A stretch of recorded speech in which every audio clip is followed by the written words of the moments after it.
Hello everyone, Daaim Shabazz of the Chess Drum here, and I want to say a bit about the Magnus Carlsen-Hans Niemann cheating controversy. And I know you have listened to so many interviews, you have read so many comments and social media. There are probably millions. Reddit has a mega thread. You've got Twitter blowing up. You've got Facebook groups all over the place. You have all of these platforms talking about this cheating controversy, and you even have mass media, non-chess mass media, getting involved in this conversation. So what is really the nuts and bolts of this controversy? Well, a few days ago I posted a op-ed piece which I will show you here, The Anatomy of Carlsen-Niemann Cheating Controversy. And in this piece, I talk about the beginning, which I associate with the FTX Crypto Cup tournament, because that was the first meeting between Hans Niemann and Magnus Carlsen. As you can see them pictured here on a beach in Miami, doing a photo shoot for publicity of the FTX Crypto Cup. And there's another picture of them actually playing an offhand game. And so all was well. All was well. They end up playing in the tournament. And in the first game, Hans Niemann actually won with the black pieces, which led to this famous saying, which is now associated with Hans Niemann. Here is the moment. This is the most simple and ace design. Wow, gosh.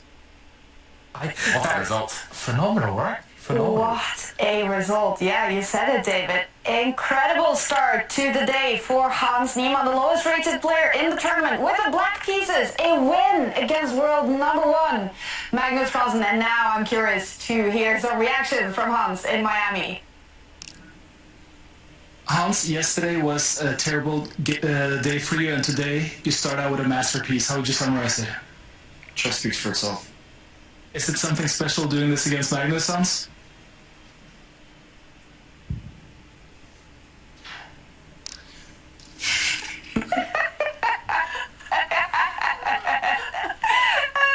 He's such a character. So it's almost like an interview. If you're familiar with the National Basketball Association here in the U.S., you will kind of relate this to a Greg Popovich interview, where he gives these very terse and short answers and he just walks away, leaving the interviewer hanging. And many chuckled about this moment. And during the tournament, Hans would give these interviews that were somewhat funny, self-deprecating, and he would talk about Uber Eats, and he would talk about Netflix, watching Netflix, but some also believe that this was a bit off-putting to the world champion, and he would go on to lose the next 3 games to Magnus, and losing the match, and also losing the rest of his matches, 9 in total. But winning some games along the way, and many of the matches were closely contested. So this was the beginning, in my eyes, of that kind of relationship that was formed between these two players. And so then you go to the Sinkfield Cup. Well, prior to that, you had the Rapid and Blitz. Richard Rapport, who's a Hungarian who recently switched his federation to Romania, would not be able to make the tournaments because of he could not secure a visa, and I think it had something to do with his vaccination status. And so the Grand Chess Tour had to figure out replacements. And according to a C-Squared podcast featuring Alejandro Ramirez, he stated that he was asked to come up with 5 names. Now, Ramirez is a Grandmaster in residence at the St. Louis Chess Club. And so he submitted 5 names, and 2 of those names were Jeffrey Zhang, who's pictured here on the left, and Hans Niemann. And so they had to decide which player would play in which tournament, and so it was decided that Zhang would play in the Rapid and Blitz, Hans Niemann would play in the sink field. This would be Niemann's first elite tournament, and he would play a very strong field, living his dream. And so he started out in fine fashion, drawing with Levon Aronian in a game where he clearly had some chances. He then beat Shakhriar Mamdirov of Azerbaijan in a very nice game, and then in the 3rd round played Magnus Carlsen in this game here, as I will show it. I am not going to play through this whole game, but I will just say that this game had been the lightning rod for a lot of discussions, because even in this position, we're talking about move 4, they were talking about the prep, and that in the post-game interview, Hans talked about how he saw a certain position on the board, and he had analyzed a certain position, and Magnus had never played it before, so they were wondering how he guessed this variation. And so anyway, a lot of people suspected that Hans may have gotten hold of his prep somehow. It later turned out that was pure speculation, and there was no truth to it. Fabiano Caruana in the C-Square podcast made mention that even if you get somebody's database, where do you start? Where do you start looking? Because you have all these files, you can't go through all the files, and you can't just expect to know what the individual is going to play with the white pieces. So that turned out to be a debunked theory in terms of the prep, but nevertheless, Hans Niemann won a very nice game, and after he won the game, he went and he made some comments in the post-game interview. I won't play those, but essentially he said that Magnus must be embarrassed losing to an idiot like me, and that he feels sorry for Magnus. And so another one of these biting comments and almost borders on trash talking, and this probably made Magnus a bit irritated and upset. So here's where the things start to unfold.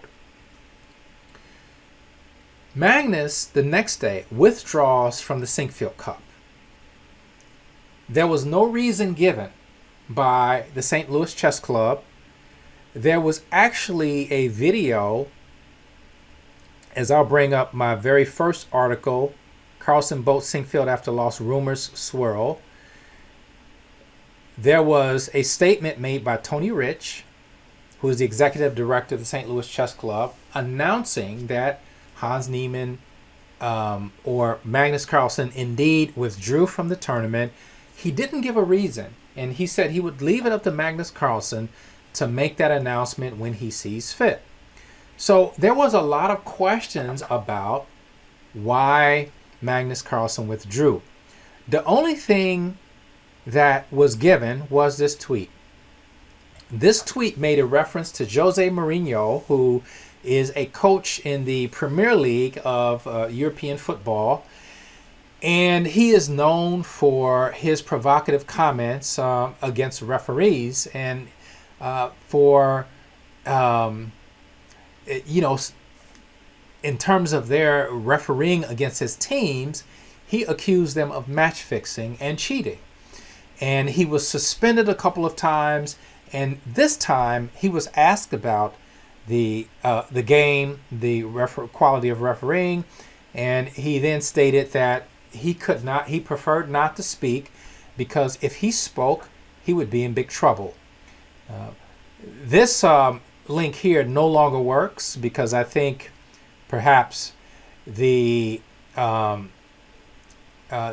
Sky Sports had decided to have that removed because of the amount of traffic that was coming to that particular site.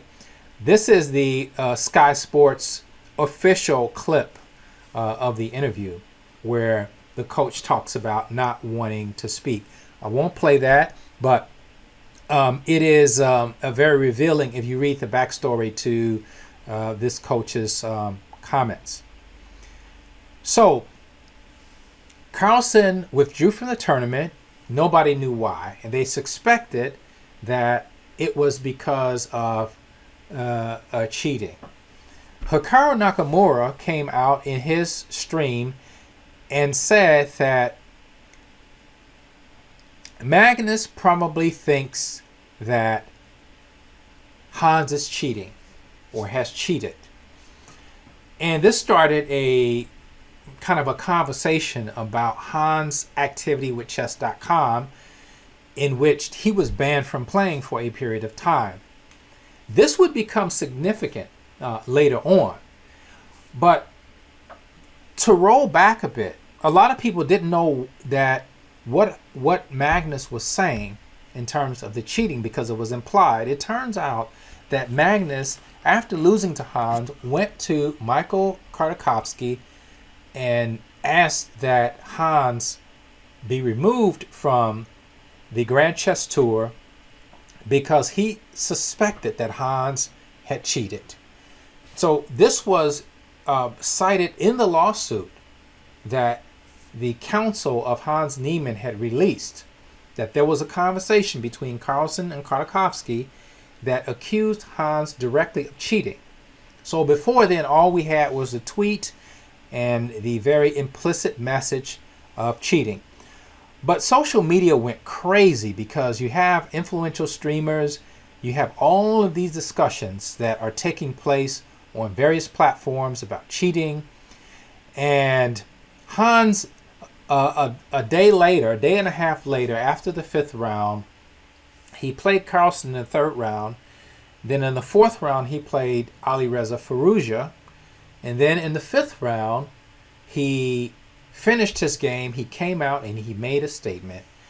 And it was a very passionate statement. And he talked about how he worked on his chess, but he also admitted to cheating at age 12 and at age 16 in multiple games, plural. And that's important as well.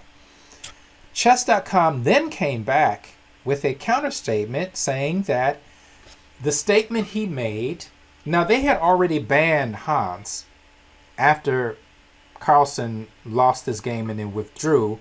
They had banned him, I think, that evening. So they came back and said that they had shared evidence with him concerning their decision, the decision to ban him, including information that contradicts his statements regarding the amount and seriousness of his cheating at chess.com. And so they talked about providing him with data. By this time, Hans probably had gotten counsel. And so he didn't make any more statements directly on this subject. There were other statements that were made. There was a statement made by the Grand Chess Tour that stated that there was no evidence of any cheating that took place during the Sinkfield Cup. So this was released by, I believe this was released by Chris Bird, who was the arbiter for the tournament. And so this shed light on the fact that those security measures that were put in place after the third round were effective, but even the first three rounds showed no irregularities. There were many players that went through the games and they did not see any irregularities. They said perhaps Carlsen just had a bad day. There's nothing in the games that would suggest that Hans could not have won this game without assistance. Dr. Reagan, Kenneth Reagan, went and looked at Hans' games in the last 2 years and saw nothing. He looked at the game that he played Magnus Carlsen. He saw nothing. But there were other comments that were made during various podcasts, including C Squared with Fabiano Caruana and Christian Shirilla, that talked about the incident. and that talked about, yes, there was certainly some suspicion surrounding Hans, and it turns out that Jan Nepomniachtchi, before the sink field, had asked the organizers for increased security. And it also turns out that Magnus Carlsen himself had reservations about Hans Niemann, and he stated that he thought about withdrawing from the Sinkfield Cup. But they both decided to play, and with Hans also in the field. So when Magnus lost, then all of these things came to a head when he withdrew from the tournament. Hans played the rest of his games, and he finished.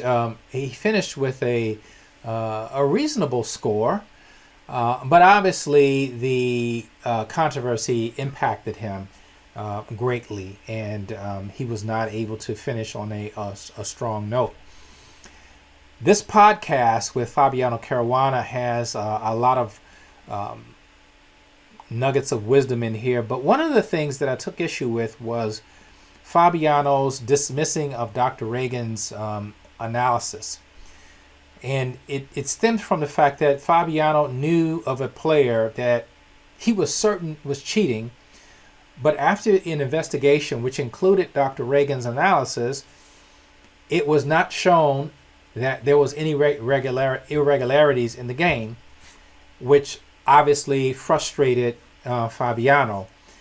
And so in this podcast, he says he takes Dr. Reagan's research or methodologies with a grain of salt, and then he cites the case. I think one of the things that's important to understand about research methods is that you start out drawing a hypothesis, and then you can draw several hypotheses, plural, and you test those with data. And first you have to find out what the information requirements are to answer or to test this hypothesis. So let's say you have one, Hans Niemann cheated, or we suspect Hans Niemann of cheating. So then you have to get some data, and you have to decide what kind of data do you want to get. Do you want to get data interviewing Hans? Do you want to get focus groups that will involve people that played Hans? Do you want to do surveys? You survey players, about cheating. Do you want to look at Hans' games? Do you want to look at his improvement trajectory? What do you want to use as a measurement that he could have cheated? Now, short of you finding someone with a cell phone in the bathroom, like this picture here, this is Igor Rausas, who's a Latvian player who was caught in the bathroom with a device. And as a result of this incident, lost his Grandmaster title. He's now an international master. You also have the case of Sebastian Feller. This is Sebastian Feller, who was found as part of a cheating scandal, which has been written about many times. And Ian Rogers wrote a story, an op-ed piece on Sebastian Feller, and it talked about how that cheating took place. The scheme worked as follows. I am Cyril Marzallo, sitting in France, would watch Feller's Olympiad games live on the net and feed the moves into a computer program, Firebird.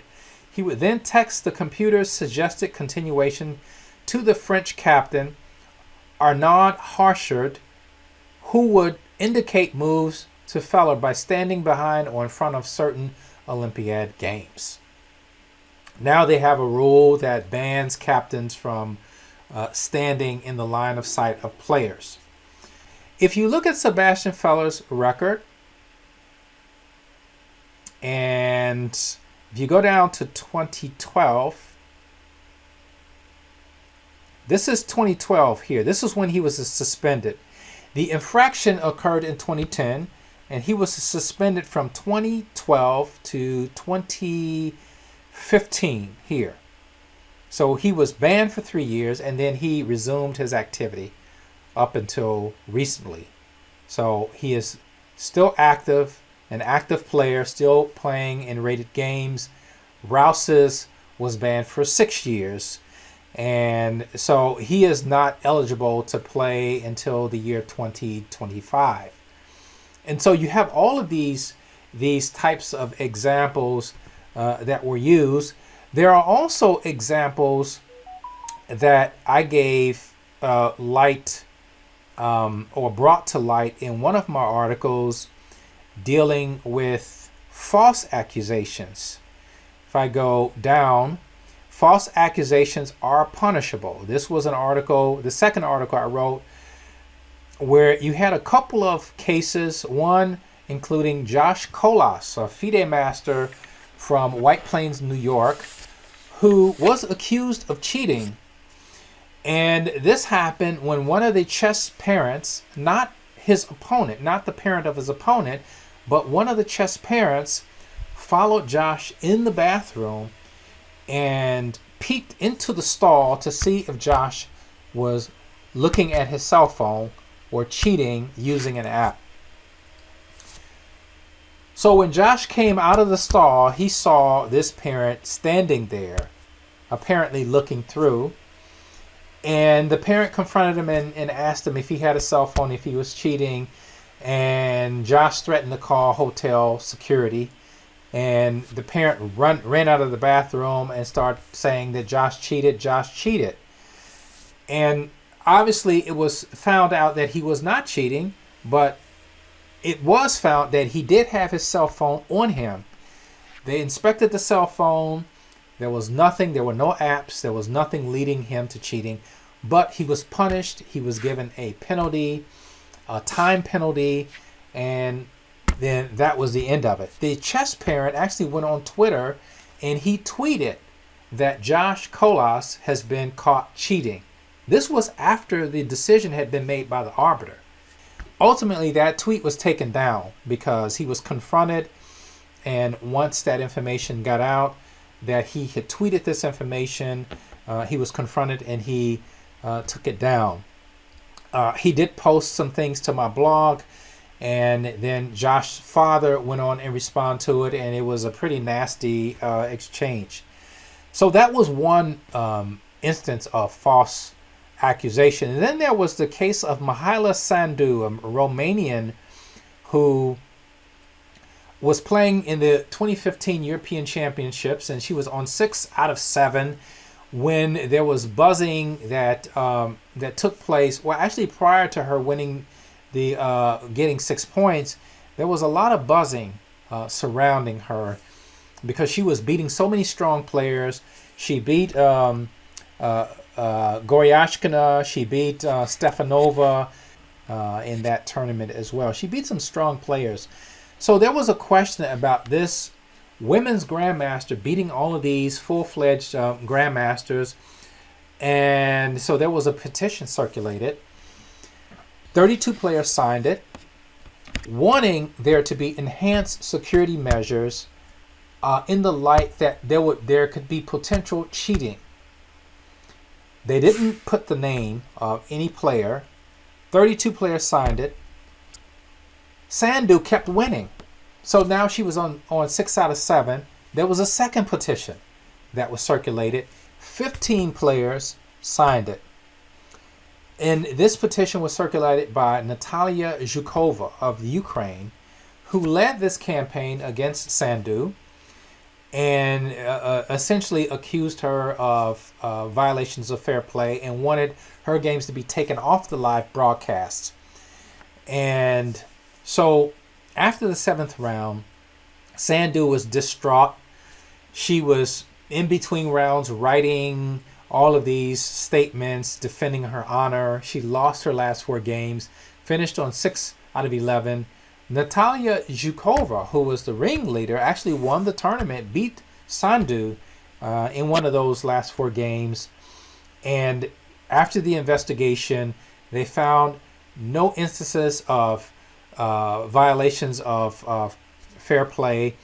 And Natalia Zhukova, along with the others who signed that petition, were banned for 3 months. And it was a very sad case that someone was accused of cheating, and there was nothing, no evidence that pointed to that.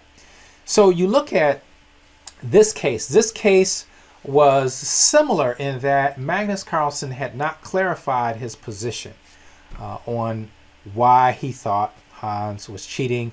There were all of these different interviews. There were all of these different research experiments done looking at Hans playing on DGT boards, the accuracy of his moves, research done by José Iglesias. Rafael Leite did a piece on the correlation between center pawn loss and rating. There were all of these different experiments done, mind you, by people who are not methodologists, who are not research scientists. Leite is a data scientist. He said he was a data scientist, but the research that was put out had, of course, not been vetted. These were not peer-reviewed. This was not peer-reviewed research that we deal with in academia, where you have to go through a panel of scholars and they actually vet this before it can be published. So this information was being put out. People were eating it up. They were on Reddit and debating all of these issues. And obviously Hans was at the center of this, and he was taking massive beating. There were many comments made about him going to jail because he stole money and he should be banned for life. I mean, you had all of these different comments that were being made about Hans. So as we continue on, so I make a comment here: where can you find an instance where the entire chess world was conducting a forensic investigation of one individual, his background, and all of his chess games? And that indeed happened to Hans Niemann. He went on to play in the U.S. Championship and scored 7 out of 13. It is amazing that he could play chess at all, given the type of pressure that he was under. There were also some side stories about ways that he could have possibly cheated using anal beads or sex toys, and it made a lot of the comedy shows. It made mass media. Elon Musk had also made a comment about it, and so people had a chuckle. They were laughing about it, but you know, this situation was not funny at all. In the interim, Magnus Carlsen resigned after 2 moves.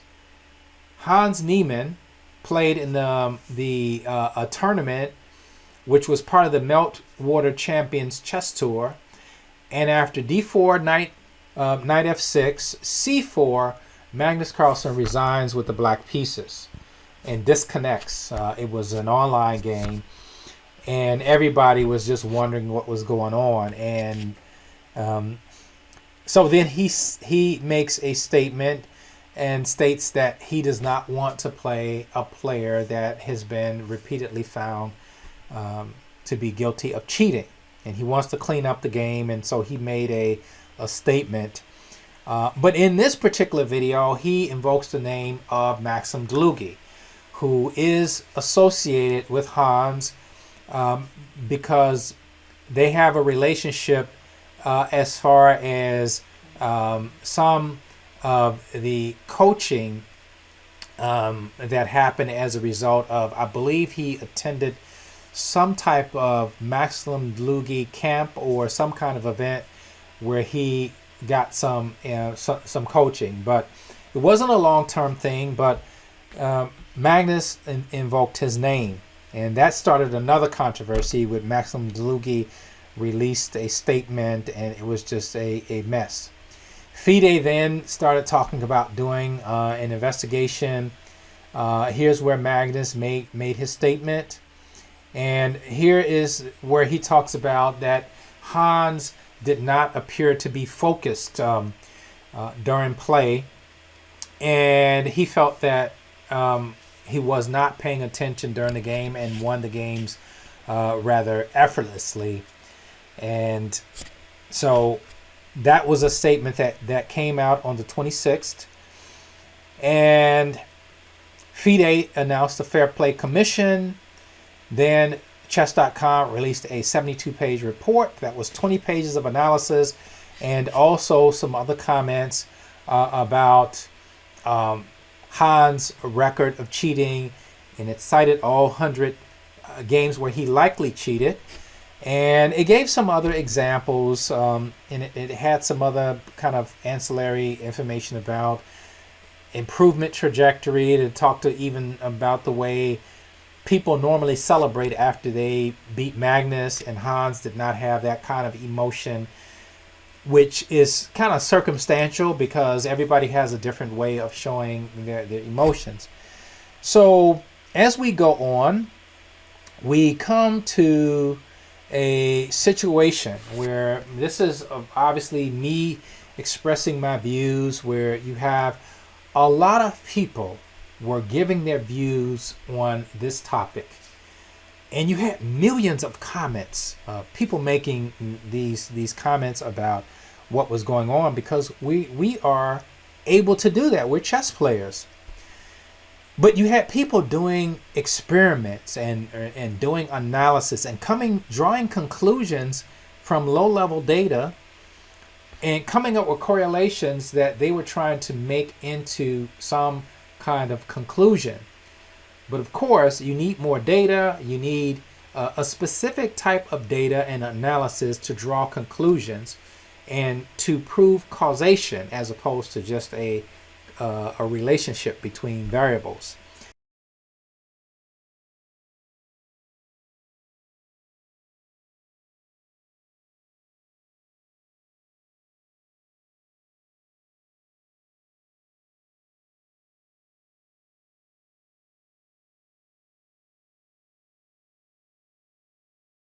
You had even behavioral scientists who were looking at Hans' interviews, and they were saying, well, look at his body language. His body language changed, and so I think he was cheating, or he's probably being dishonest.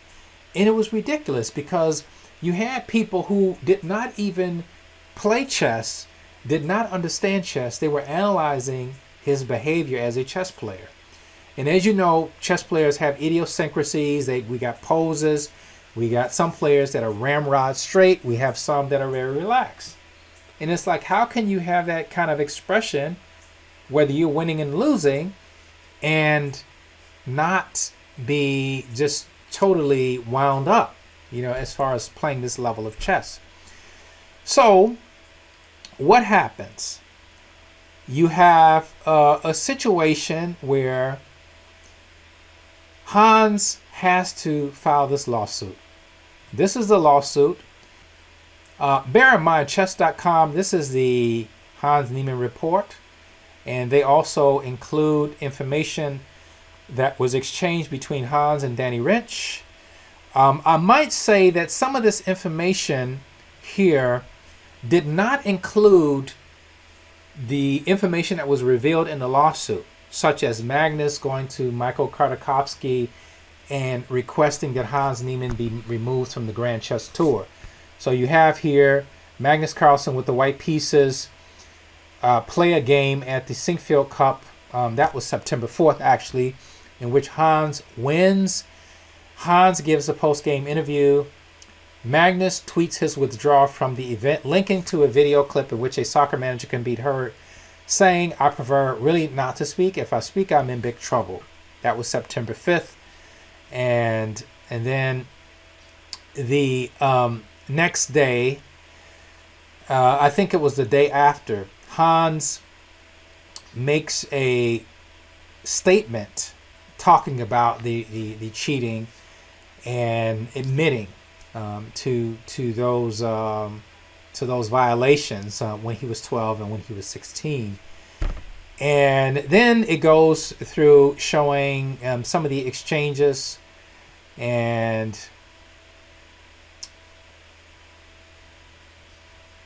so they quote Hans in the document, and then they show some screenshots of some of the chats that went back and forth.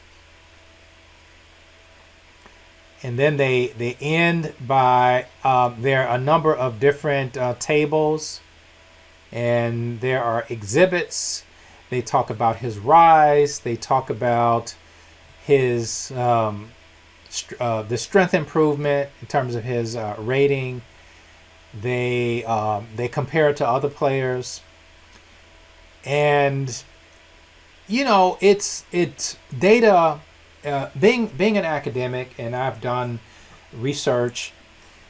Data analysis is very tricky, and it really depends on your starting point and your ending point of what your data set is, because you can say we're going to do from this rating to this rating, 2400 to 2700, or you can say from 2500 to 2700 and get totally different results depending on what rating you use, what time you use, what age you use, because there are all of these different tables that were being used. And so anyway, this was the chess.com report. They have a lot of exhibits, and they looked at some tournaments. They did make some statements saying about Hans' over-the-board play. There's no proof. They have no proof or reason to believe that he has committed over-the-board violations. I am actually trying to find the paragraph. It's at the very end where they make these statements here, and they talk about the over-the-board play here. And stating that, nevertheless, and to be clear, it's not our position that a hand should be limited or banned from over-the-board chess. Hans' online and over-the-board behaviors may be completely different, and that should be taken into consideration. And so that was one of the last statements that was made. And of course, Hans, on October 20th, releases this lawsuit where they give a chronology of events. In my opinion, Hans Niemann had to have filed this document. I'm going to get some more lighting in here. He had to have filed this document or this lawsuit. And why do I say that? Not because I wanted him to file it, and not because I'm pro Hans. I am pro chess, and I want to see chess players treated fairly. Do I believe Hans was treated fairly by the chess public? I do not. I do not believe he was treated fairly. I believe there was some very callous things that was said about him. What Hans did was wrong. What he did at chess.com was wrong. Cheating was wrong when he was 12. When he was 16, 17 years old, was wrong. And he admitted it privately, and he admitted it publicly. So let's put that aside, that was wrong. For the next 2 years, there was no evidence that he had cheated. His games had been looked at. But with this controversy, his name had been dragged in the mud so much that he had suffered irreparable damage. Now, let me do this quickly for you to show you what I mean. Let's say you have a Google search, Hans Niemann. Here you have a Google search. Here's the result I found from search. And his name, and my Google Home just responded to my request of Hans Niemann. But here you have a search for Hans Niemann, and you can see what comes up. All of these chess-related scandals, cheating scandals. But you also notice that what is in the forefront now of his search results is what? Hans sues world number one Magnus Carlsen. Hans Niemann sues champion Magnus Carlsen, others, for defamation. Hans Niemann sues Magnus Carlsen for 100 million NPR. Then you have his Twitter. My lawsuit speaks for itself. Hans Niemann sues accusers Magnus Carlsen and chess.com. Then you have his Wikipedia, which most notably will have the cheating scandal there. We can just kind of look at it real quick. And we just scroll down, and they give his dates of his events and cheating allegations. And so they have already stated, and then they have a lawsuit here, October 20th, and they actually give some opinions. So Yale law professor and Bloomberg columnist Stephen Carter wrote that the case would be tough to win based on legal precedents and difficulty of proving actual malice under U.S. law. There have actually been some other opinions given. Akiva Cohen has produced a opinion. I have this. I posted this in my comments below, as you can see here.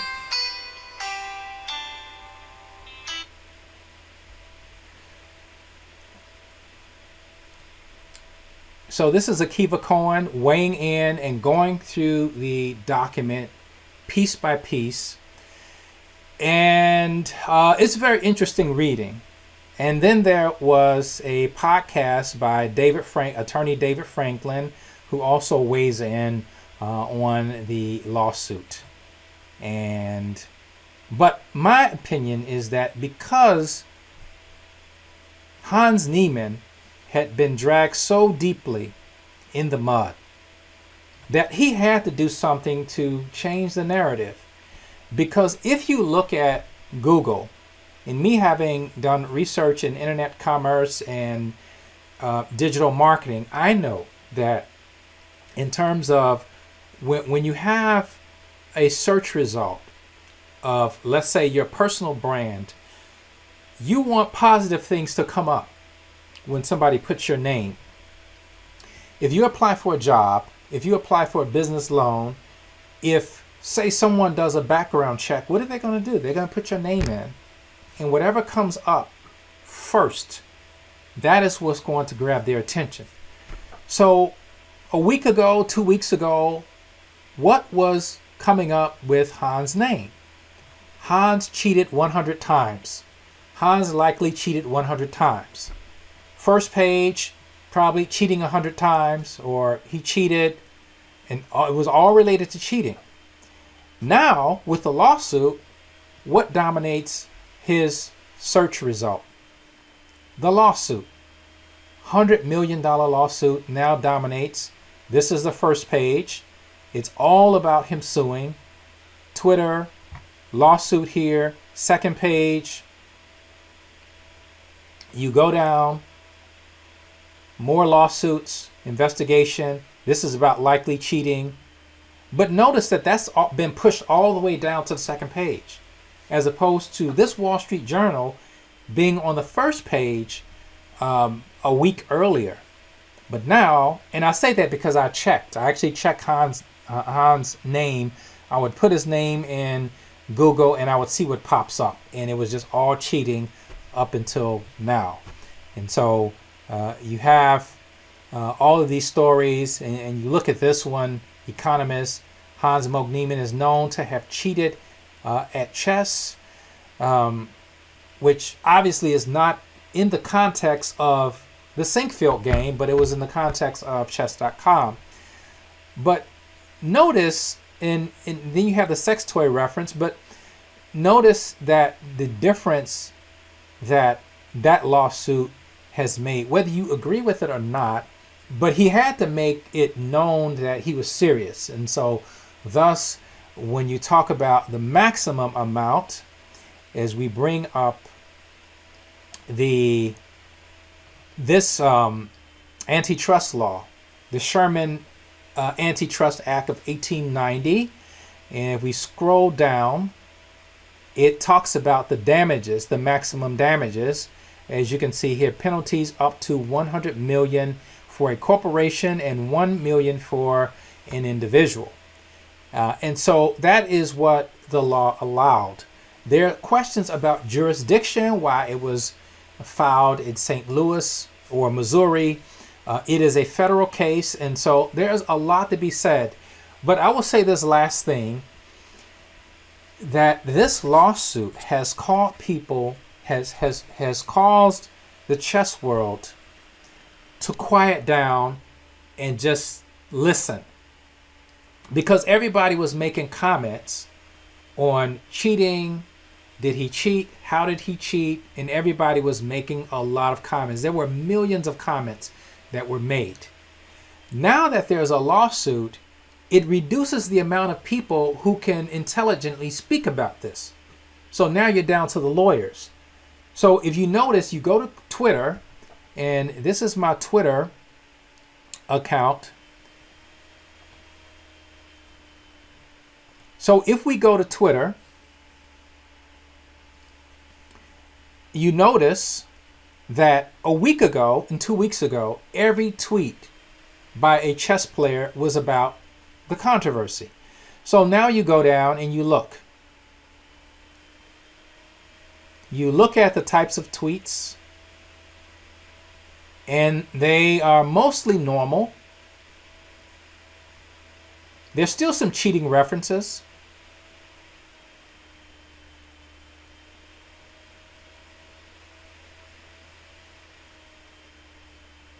Lawsuit references, talk about settlements, but for the most part, we're getting to the point where people are talking about other things other than the lawsuit, and that is actually a very good sign in my eyes. But it's also a sign that this lawsuit has acted as kind of a silencer of the chess world. So this is almost like everybody be quiet and just listen. And also wait and reflect. And in about 3 weeks, we may get a statement from the legal counsel of Magnus Carlsen and maybe chess.com. They've already released a statement, and also the Hikaru Nakamura. So chess.com's statement, which I have here, is by Nima Mahibi and Jamie Wine of Latham and Watkins LLP, and they are saying that we're saddened by the decision, Hans Niemann's decision to take legal action against chess.com. We believe this lawsuit hurts the game of chess and its devoted players and fans around the world. Chess.com is proud of its reputation within the chess community and beyond, and will always defend the game, the players, and their mission of both growing and protecting online chess.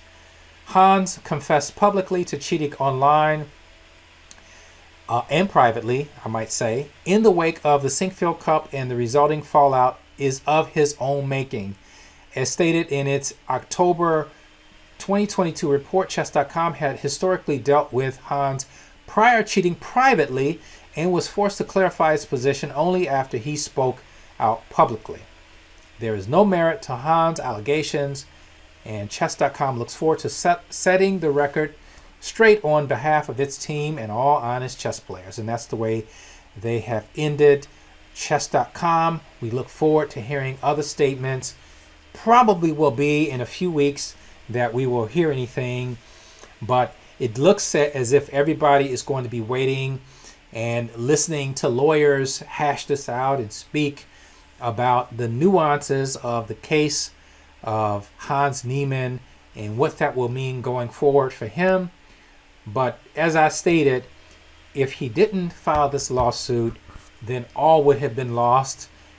He could have essentially been relegated to playing in open tournaments, and his aspirations as far as being world champion would have been all but finished.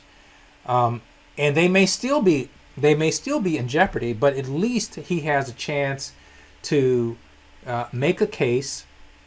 And if he has been deemed to suffer damages, which has been highlighted in the lawsuit, and he certainly has been defamed. I'm not talking about the lawsuit, but by the chess public.